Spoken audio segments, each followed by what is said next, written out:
Terenet e reja sportive që po ndërtohen në qytetin e Korçës janë inspektuar sot nga kryebashkiaku Sotiraq Filo, por edhe nga trajner të sporteve të ndryshme të klubit sportiv Skënderbeu. Sipas kryebashkiakut Filo, ky projekt madhor do i shërbejë jo vetëm sporteve lokale, përfshi edhe ato të klubit sportiv Skënderbeu, por edhe ekipeve kombëtare dhe jo vetëm, për të kaluar fazën përgatitore në juglindje të vendit. Projekti ka parashikuar fusha futbolli, basketbolli, tenisi, një pistë olimpike vrapimi, 2 godina bashkëkohore për 8 ekipe, si dhe 400 vende parkimi. Është një prej projekteve më të mëdha të bashkisë. Vlera totale e projektit është rreth 370 milion lekë të reja dhe në kuadrin e këtij projekti po bëhet sistemimi të gjithë zonës. Do ndërtohet një fushë e madhe futbolli me bar natyral së bashku me pistën olimpike të vrapimit, të atletikës rreth e rrotull kësaj fushe, si dhe 4 fusha basketboll, voleybolli dhe 4 fusha tenisi.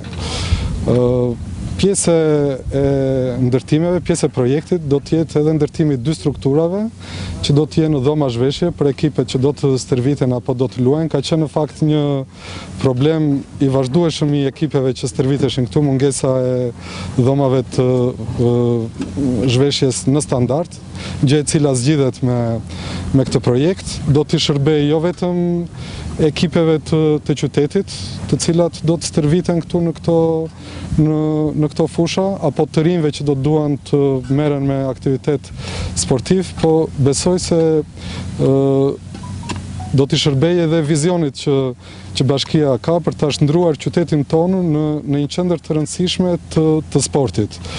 Është një zonë unike, me sipërfaqe kaq të madhe në Shqipëri, qytetet e tjera nuk e kanë dhe ne kemi qenë me fat që e kemi ruajtur dhe ka qenë e paprekur deri në ditët e sotme dhe fal investimit të bashkisë ka të gjithë potencialin për të u shndruar në një qendër të rëndësishme stërvitore. Investimi është duke ecur me ritme të shpejta dhe pritet të përfundojë brenda pak muajsh.